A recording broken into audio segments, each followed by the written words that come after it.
Hello and welcome to Receptive Solutions. Today we talk about the new condition for foreign nationals seeking Omani citizenship that were issued in February. The recent implementation of the Omani nationality law under Royal Decree No. 17/2025 replaces the previous nationality law enacted under Royal Decree No.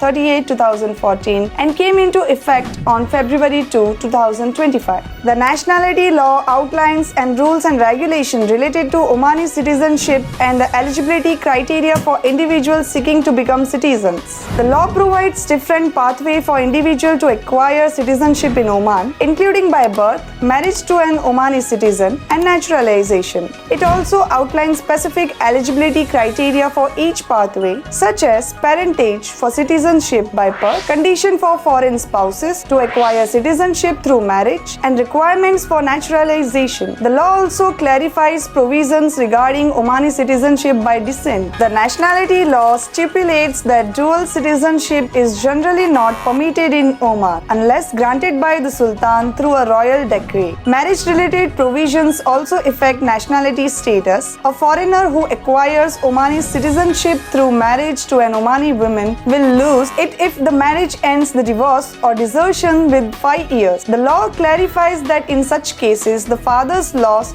of the nationality does not affect the children who will retain their Omani nationality. While the law takes a firm stance on this issue, it allows for the reinstatement of the citizenship if the circumstances leading to revocation no longer apply. These measures reflect the Omani government's commitment to national integrity and reinforce strict conditions for maintaining citizenship. So this was some news, and we shall keep updating you with more such information. So stay tuned and don't forget to like, share, subscribe to our channel.